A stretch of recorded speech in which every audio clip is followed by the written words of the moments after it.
Henry Plummer might be called a good instance of the gentleman desperado, if such a thing is possible. A man of at least a certain amount of refinement, and certainly one who under different surroundings might have led a different life. For the sake of contrast, if for nothing else, we may take the case of Boone Helm, one of Plummer's gang who was the opposite of Plummer in every way except the readiness to rob and kill. Boone Helm was bad, and nothing could have made him anything but bad. He was by birth and breeding low, coarse, cruel, animal-like, and utterly depraved, and for him no name but ruffian could fitly apply. Helm was born in Kentucky, but his family moved to Missouri during his early youth, so the boy was brought up on the borderland between civilization and the savage frontier. For this was about the time of the closing days of the old Santa Fe Trail, and the towns of Independence and Westport were still sending out their wagon trains to the far mountain regions. By the time Boone Helm was grown, and soon after his marriage, the great gold craze of California broke out and he joined the rush westward. Already he was a murderer, and already he had a reputation as a quarrelsome and dangerous man. He was of powerful build and turbulent temper, delighting in nothing so much as feats of strength, skill, and hardihood. His community was glad to be rid of him, as was any community he ever lived in. In the California diggings, Helm continued to line of life mapped out for him from birth. He met men of his own kidney and was ever ready for a duel with weapons. In this way he killed several men. No one knows how many, but this sort of thing was so common in the case of so many men in those days that little attention was paid to it. It must have been a ruthless murder which at length caused him to flee the coast to escape the vengeance of the miners. He headed north and east after a fashion of the times following the California boom, and was bound for the mountain placers in 1853 when he's recorded as appearing at the Dallas, Oregon. He and a half dozen companions whom he had picked up on the way, and most of whom were strangers to each other, now started for Fort Hall, Idaho, intending to go from there to a point below Salt Lake City.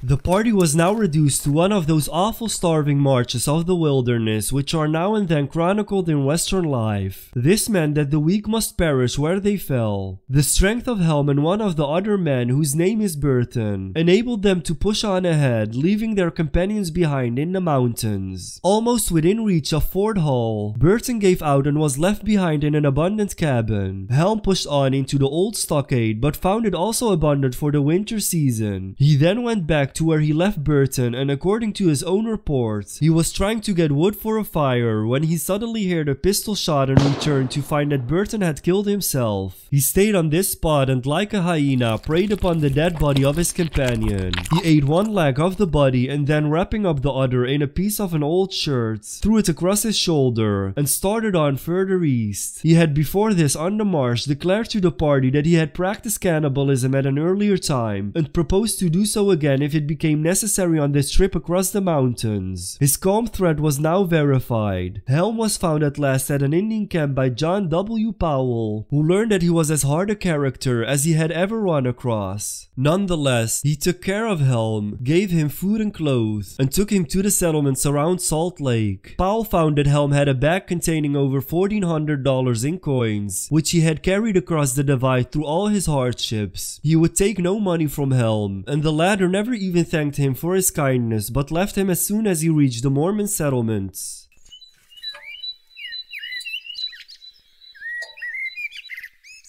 In the Mormon settlements, the abundant ruffian boasted of what he had done, and settled down briefly to the customary enjoyments of the rough one in town. Here he spent his money, hired out as a Danite, killed a couple of men whom the Mormons wanted removed, and soon got so bad that he had to leave. Once more he headed west to California, and once more he started back north from San Francisco for reasons satisfactory to himself. While in California, as was later learned, he undertook to rob and kill a man at an outlying ranch who had taken him in and befriended him when he was in need and fleeing from vengeance. He showed no understanding of the feeling of gratitude, no matter what was done for him. In Oregon, Helm went back to robbery as his customary means of support, and he killed several men at this time of his life. How many will never be known. In 1862, as the mountain placers were now beginning to draw the crowds of mining men, it was natural that Boone Helm should show up at Florence. Here he killed a man in cold blood and in treachery, while while his enemy was not armed after their quarrel had been compromised. This victim was Dutch Fred, a man with a reputation as a fighter, but he had never offended Helm, who killed him at the instigation of an enemy of his victim and possibly for hire. He shot Fred while the latter stood looking him in the face, unarmed, and missing him with the first shot, took deliberate aim with the second and murdered his man in cold blood.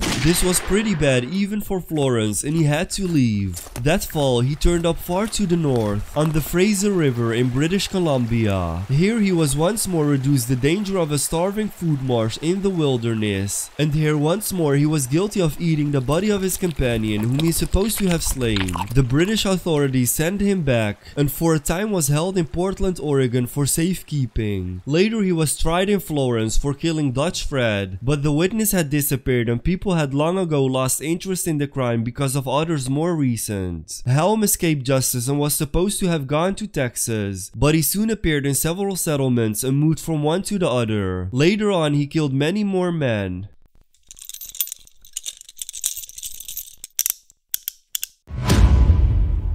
The courage and hardihood of Boone Helm were in evidence to the close of his life. 3 men of the vigilantes did the dangerous work of arresting him and took him by closing in on him as he stood in the street talking. "If I'd had a chance," said he, "or if I had guessed what you all were up to, you'd never have taken me."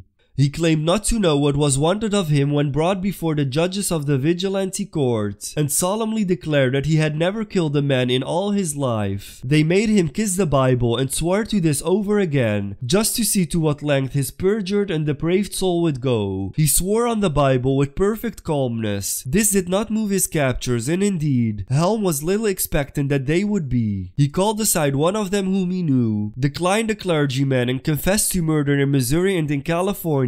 He admitted that he had been imprisoned once or twice, but denied that he had been a road agent. He accused some of his warmest friends of the latter crime. Jack Gallagher, also under arrest, heard him thus indiscriminate himself and others of the gang and called him all the names in the calendar, telling him he ought to die. "I've looked at death in all forms," said Helm coolly, "and I'm not afraid to die." He then asked for a glass of whiskey, as did many of these murderers when they were brought to the gallows. From then on, he was cool and unconcerned, and showed a finish worthy of one ambitious to be thought wholly bad. There were 6,000 men assembled in Virginia City to see the executions of these criminals, who were fast being rounded up and hung by the citizens. The place of execution was in a half-finished log building. The ropes were passed over the ridgepole, and as the front of the building was open, a full view was offered of the murderers as they stood on the boxes arranged for the drops. Boone Helm looked around at his friends and told Jack to stop making such a fuss. "There is no use being afraid to die," he said. And indeed, there probably never lived a man more actually devoid of all sense of fear. He valued neither the life of others nor his own. He saw that the end had come and was careless about the rest. He had a sore finger which was tied up, and this seemed to trouble him more than anything else. There was some delay about the confessions and the last offices of those who prayed for the condemned, and this seemed as an irritation for Boone Helm. "For God's sake," he said, "if you're going to hang me, I want you to do it right now. If not, I want you to tie up my finger for me. Give me that overcoat of yours, Jack," he said to Jack Gallagher as the latter was stripped for the news. "You won't need it now," replied Jack Gallagher, who was dying blasphemous. About then, George Lane, one of the line of men about to be hung, jumped off his box on his own account. "There is one gone to hell," remarked Boone Helm philosophically. Jack Gallagher was hanged next, and as he struggled, his former friend watched him calmly. "Kick away, old fellow," said Boone Helm. Then, when his turn came, he commented, "My turn next. I'll be in hell with you in a minute." Boone Helm was a Confederate and a bitter one, and this seems to have remained with him to the last. "Every man for his principles," he shouted. "Hurrah for Jeff Davis! Let her rip!" He sprang off the box, and so he finished, utterly hard and reckless to the last.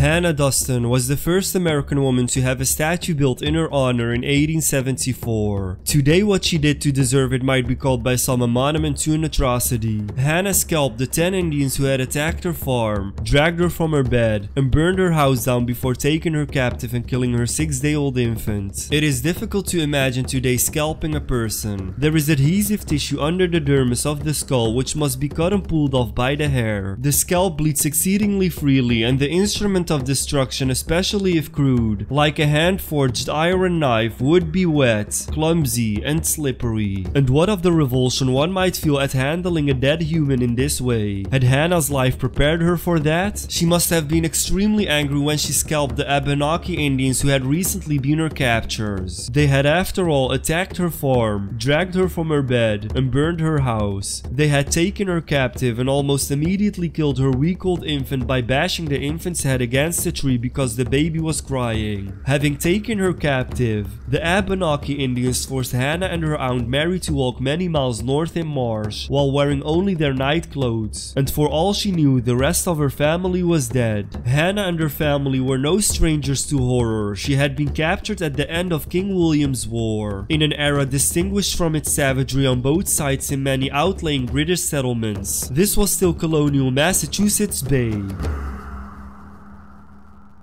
It was the 15th of March in the year 1697. There was still snow on the ground, though it had melted away in sunny spots from the bases of bushes and trees. To the northwest of the main town of Haverhill, in the colony of Massachusetts Bay, there were 6 or so buildings surrounded by fields and meadows. This was where Hannah Duston lived in a small brick house, with her husband Thomas, a brickmaker and farmer, and their 8 children. Hannah was 40 years of age at the time and had just giving birth 6 days before to her 8th child, a girl called Martha. Her capture occurred during the raid on Haverhill by the Abenaki people from Quebec during King William's War, in which 27 colonists were killed. On the day of the raid, Hannah was lying in bed. She was talking with her aunt and also the local midwife, Mary Neff. Hannah had born a girl child just 6 days before. She was wearing her night clothes and the baby was nursing well. She was a strong infant according to Hannah later. The other children were outside playing. They range in age from 3 to 18. There was not much work to do in the month of March other than splitting wood. The fields were not ready to be plowed and the stock had been cared for in the barn. Thomas Duston was out in the fields at the time of the raid. Likely he was wearing and had his gun with him, the long rifle. The previous summer in Haverhill, 4 of his neighbors were killed by Indians while in their fields picking up beans. It is believed, according to documents about the raid, that Thomas caught a movement out of the corner of his eye. He saw 10 Abenaki Indians stepping from behind the trees in the distance. A series of shots then broke the morning stillness, and Thomas leaped on his horse and galloped towards the house, screaming as he rode, "Indians, run to the marsh garrison, now!"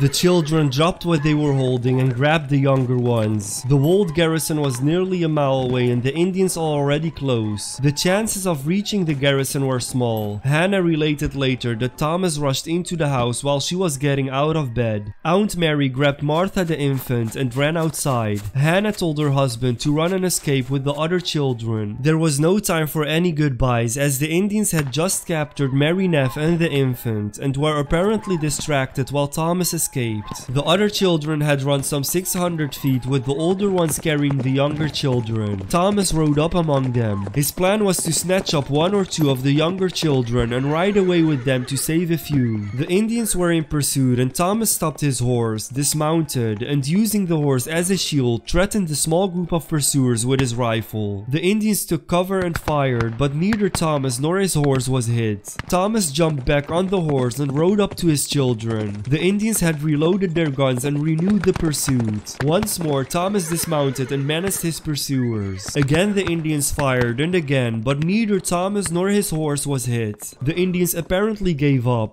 There were easier spoils back at the group of undefended houses where the attack began. The Indians didn't kill Hannah and Mary. Hannah related that 27 of her friends and neighbors were killed and 13 taken hostage. The captives were collected into a group with some 20 Indians. The victors carried things taken from the now burning house, including a large piece of cloth torn from Hannah's loom. Hannah was huddled beside Mary. In the ensuing confusion when she was captured, Mary had lost a shoe. With the hostages, Indians turned to the north away from the garrison to get away with what they had. According to Hannah's later statements, Aunt Mary was carrying baby Martha when she stumbled. The infant began crying and suddenly one of the Indians grabbed Martha from Mary and swinging the infant by her feet, smashed her head against a tree and killing her. Hannah and Mary were then pushed ahead. Hannah stated later that she believed that the Indians were annoyed by the crying. Hannah and the others traveled about 12 miles that first day through swamps and some snow, up hills and over brooks. The Indians placed the household goods they had confiscated on the backs of the captives, making travel difficult. Hannah said that several of the prisoners were not able to keep up the grueling pace and were taken aside and tomahawked. Their scalps were added to the collection already carried on poles or packs. The first night when the party stopped to rest, Hannah and Mary held each other for warmth and comfort. Hannah said they slept that night with a piece of rawhide pressed over their torsos and tucked under them. For 15 days they traveled north. Finally, near present-day Boscawen, New Hampshire, north of present-day Concord, the Indians conducted the party to an island in the Merrimack River at the junction of the Kentucky River to rest for a few days. It was easier to keep watch from the island for any pursuing militia and other Indian raiding parties. Hannah related later that the Indians they were with prayed 3 times a day in Latin, having been converted by the French to Catholicism. Hannah's immediate captor told her in broken English that he had lived for some years with a preacher named Rowlandson he had captured and been taught to pray in English. He did not allow Mary and Hannah to pray openly. They had to do it in secret while gathering wood or water. Years later, Hannah said in her belated confession of faith, "I'm thankful for my captivity. It was the comfortablest time that I ever had, for in my affliction God made His word comfortable to me." After another 2 weeks, the Indians split up. Hannah and Mary were parceled out to a group whose eventual destination Hannah was able to determine was a place called St. Francis in Canada. This smaller group consisted of 2 warriors, 3 adult women, and 7 children. Also among them was a 14-year-old English boy named Samuel Leonardson, taken from Worcester in the western part of Massachusetts Bay some 18 months before. He had been with the Indians so long he had learned to speak their language and so was considered almost a member of the tribe. Despite not trying to escape in all that time by one account, Samuel was moved by the plight of these new captives and a longing for home had been stirred in him by the presence of the 2 women. From what he overheard, Samuel related to Hannah and Mary that when they reached St. Francis, they would be stripped of their clothes and forced to run the gauntlet, as apparently was the custom with new captives. Before the band of Indians and captives set out on the next leg of their journey, it was apparently here that Hannah saw her only chance to escape. She observed that while on the island, that her captors had let down their guard and had grown careless. In Hannah's words later, she reasoned that the Indians believed that the 2 women were too weak to attempt an escape, especially on an island with the river in flood. Guards were no longer posted at night. Hannah determined that with Samuel and Mary, she might overwhelm the small band of Indians, particularly if they were added the element of surprise. She related later that she persuaded Samuel to ask Bampico, the only Indian of the party whose name is known, how he killed the English quickly. Bampico pointed to the temple of his head and stated how to strike quickly and kill the victim. Hannah's plan was simple, she related later. At night when the Indians were asleep, she and Mary and Samuel, having hidden some hatches earlier, would position themselves at the heads of 2 of the Indians. At the signal from Hannah, they would begin the attack. Only one Indian was to be spared, a young boy. Hannah decided to take him back to Haverhill with her, if she could make it back to her home.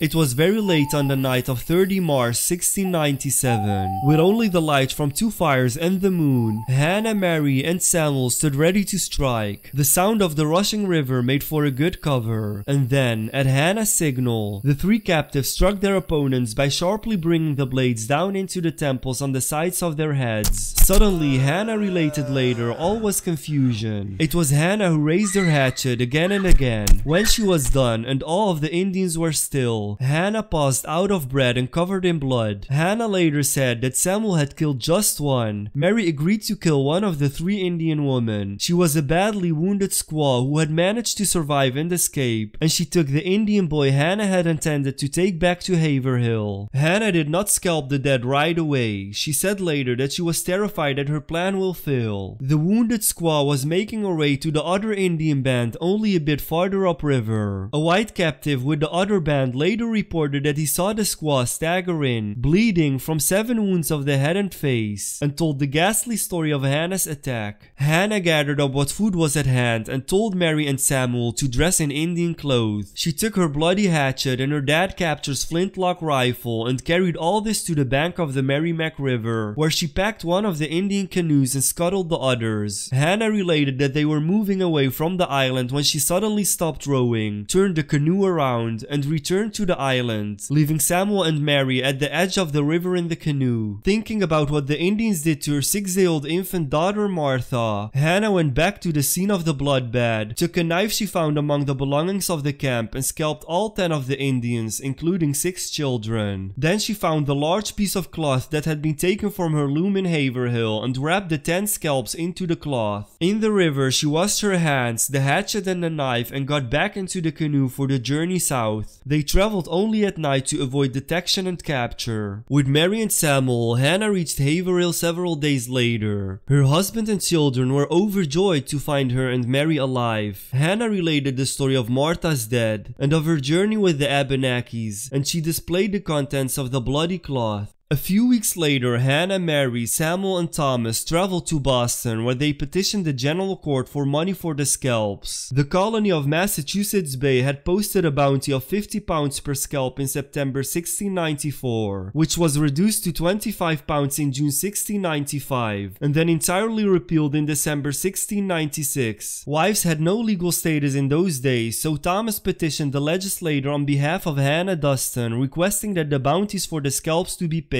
even though the law providing for them had been repealed. On the 16th of June 1697, the Massachusetts Bay General Court voted to give them a reward for killing their captors. Hannah Duston received 25 pounds, and Mary Neff and Samuel Leonardson split another 25 pounds. The General Court stated, quote by quote, "Vote for allowing 50 pounds to Thomas Duston in behalf of his wife Hannah, and to Mary Neff and Samuel Leonardson, captives escaped from the Indians, for their service in slaying their captors. Voted in concurrence with the representatives that there be allowed and ordered out of the public treasury unto Thomas Duston of Haverhill, on behalf of Hannah his wife, the sum of 25 pounds, to Mary Neff the sum of 12 pounds 10 shillings, and to Samuel Leonardson the sum of 12 pounds 10 shillings as a reward for their service."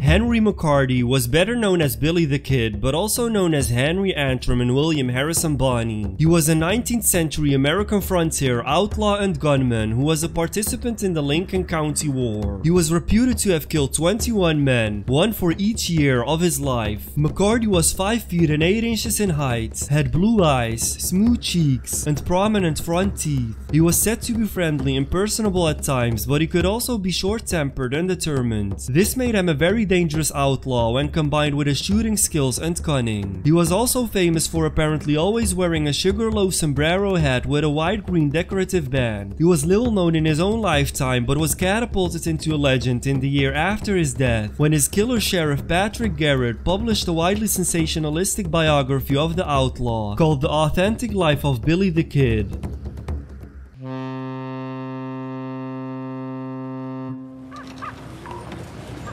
Little is known about Henry McCarty's background, but he's thought to have been born on Ellen Street on the Lower East Side of Manhattan Island, New York, on September 17, 1859 to Catherine McCarty. He was baptized on September 28, 1859 in the Church of St. Peter. His younger brother Joseph McCarty was born in 1863. His parents were of Irish Catholic descent. Following the death of her husband, Catherine McCarty and her sons moved to Indianapolis, Indiana, where she met William Henry Harrison Antrim. Faced with an indigent husband, McCarty's mother took in boarders in order to provide for her sons. She was afflicted with tuberculosis, even though she was seen by her boarders and neighbors as, quote by quote, a jolly Irish lady full of life and mischief.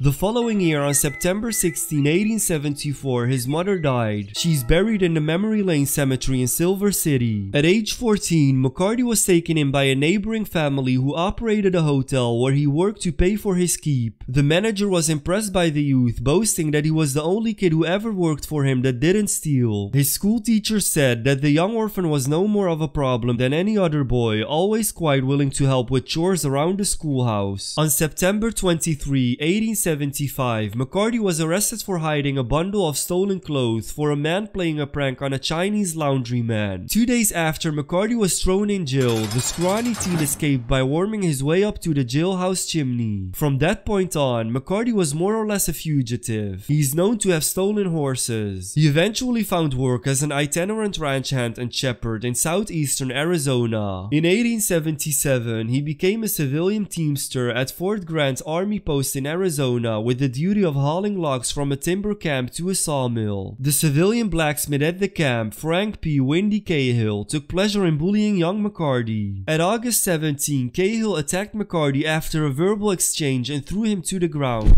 McCarty retaliated by throwing his .45 pistol and shooting Cahill, who died the next day.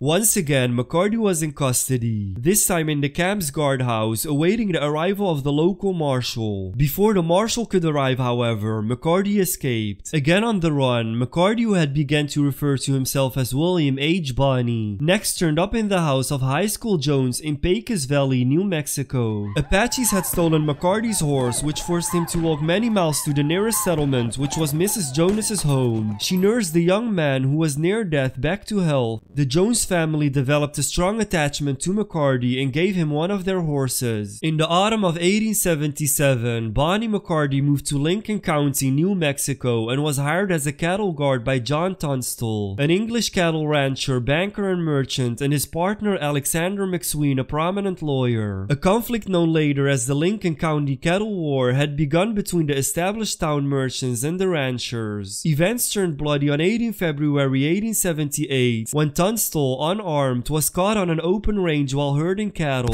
Tunstall's murder enraged Bonnie and the other ranch hands. They formed their own group called the Regulators, led by ranch hand Richard Dick Brewer, and proceeded to hunt down two of the members of the posse that had killed Tunstall. They captured Bill Martin and Frank Baker on March 6 and killed them on March 9. This occurred near Agua Negra. While returning to Lincoln, they also killed one of their own members, a man named McCluskey, whom they suspected of being a traitor. On April 1, Regulators Jim French, Frank McNabb, John Middleton, Fred Waite, Henry Brown, and McCarty ambushed Sheriff William J. Brady and his deputy George Hitman, killing them both. McCarty was wounded while trying to retrieve a rifle belonging to him, taken from him by Sheriff Brady in an earlier arrest. On April 4, they tracked down and killed an old buffalo hunter known as Buckshot Roberts, whom they suspected of involvement in the Tunstall murder. But not before Roberts shot and killed Dick Brewer, who had been the Regulators' leader up until that point. Two other Regulators were wounded during the gun battle, which took place at Blazer's Mill. McCarty took over as leader of the Regulators following Brewer's death. Under indictment for the Brady killing, McCarty and his gang spent the next several months in hiding, and were trapped along with McSween in McSween's home in Lincoln on July 15, 1878 by some of Brady's men. After a 5-day siege, McSween's house was set on fire. McCarty and the other Regulators fled, and Henry McCarty killed one of Brady's men in the process, and maybe more. McSween was shot down while fleeing the blaze, and his death essentially marked the end of the Lincoln County Cattle War. In the autumn of 1878, former Union Army General Lew Wallace became the new territorial governor of New Mexico. Wallace proclaimed an amnesty for any man involved in the Lincoln County War who was not already under indictment. McCarty, who had fled to Texas after escaping from McSween's house, was under indictment, but Wallace was intrigued by rumors that the young man was willing to surrender himself and testify against other combatants if amnesty could be extended to him. In March 1879, Wallace and McCarty met in Lincoln County at the home of Justice of the Peace Square Willison to discuss the possibility of a deal. True to form, McCarty greeted the governor with a revolver in one hand and a Winchester rifle in the other. After taking several days to consider Wallace's offer, McCarty agreed to testify in return for amnesty. The arrangement called for McCarty to submit to a token arrest and a short stay in jail until the conclusion of his courtroom testimony. Although McCarty's testimony helped to indict John Dolan, the district attorney disregarded Wallace's order to set McCarty free after testifying. Instead, Billy was returned to jail in June 1879. McCarty eventually slipped out of his handcuffs and fled with his friend Doc Scurlock. For the next year and a half, McCarty survived by rustling, gambling, and killing. In January 1880, during a well-documented altercation, he killed a man named Joe Grant in a Fort Sumner saloon. Grant was boasting that he would kill the kid if he saw him, not realizing the man he was playing poker with was Billy the Kid. In those days, people only loaded their revolvers with 5 bullets since there were no safeties and a lot of accidents. The Grant was asked by Billy the Kid if he could see his ivory-handled revolver, and while looking at the weapon, cycled the cylinder so the hammer would fall on the empty chamber. McCarty then let Grant know who he was. When Grant fired, nothing happened, and McCarty then shot him 3 times. When asked about the incident later, Billy remarked, "It was a game for 2 and I got there first."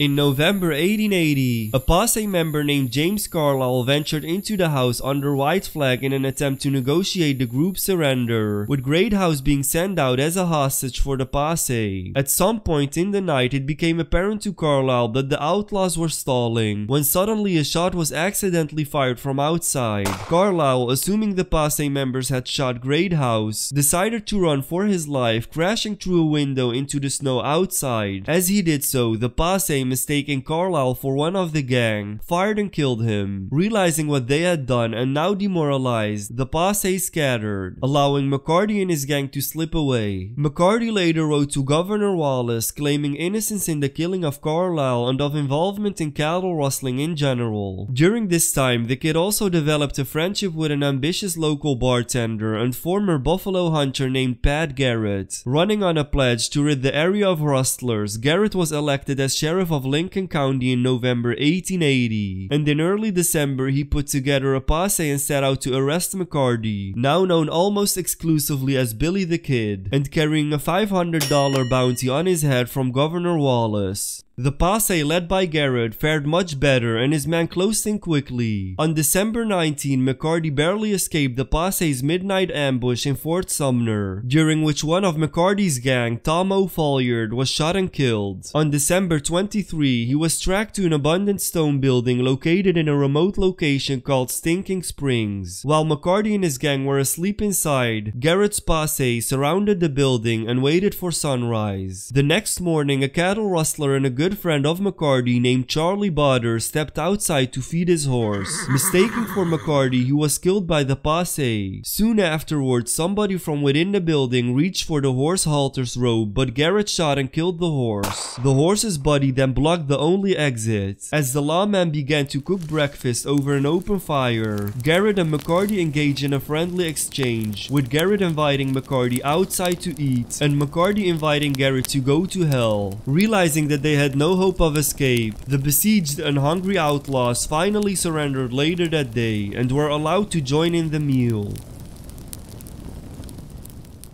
On April 13, he was sentenced by Judge Warren Bristol, a longtime foe of McCarty, to hang. The execution was scheduled for May 13 and he was sent to Lincoln to await this date. Held under guard by two of Garrett's deputies, James Bell and Robert Ollinger, on the top floor of the town's courthouse. The details of the escape were as follows. Bell staggered out into the street and collapsed, mortally wounded. Meanwhile, McCarty scooped up Ollinger's 10-gauge double-barrel shotgun and waited at the upstairs window for Ollinger, who had been across the street with some other prisoners, to come to Bell's aid. As Ollinger came running into view, McCarty leveled the shotgun at him and called out, "Hello, Bob," and shot him dead. Responding to rumors that McCarty was still lurking in the vicinity of Fort Sumner, almost 3 months after his escape, Sheriff Garrett and two deputies, John Pugh and John McKinney, set out on July 14, 1881 to question one of the town's residents, a friend of McCarty named Pedro Maxwell. Near midnight, as Garrett and Maxwell sat talking in Maxwell's darkened bedroom, McCarty unexpectedly entered the room. He couldn't recognize Garrett in the poor light. McCarty drew his pistol and backed away, asking in Spanish, "¿Quién es?" Which means, "Who is it? Who is it?" Recognizing McCarty's voice, Garrett drew his own pistol and fired twice, the first bullet hitting McCarty just above his heart and killing him instantly. Henry McCarty, alias Billy the Kid, was buried the next day in Fort Sumner's old military cemetery, between his fallen companions Tom O'Folliard and Charlie Boder. A single tombstone was later erected over the graves, giving the three outlaws names, and with the word Pals also carved into it. The tombstone had been stolen and recovered 3 times since being placed in the 1940s, and the entire gravesite is now enclosed by a steel cage. Thank you for watching. If you liked the video, be sure to click that like button. Also, don't forget to subscribe and click the bell to be notified about our latest videos.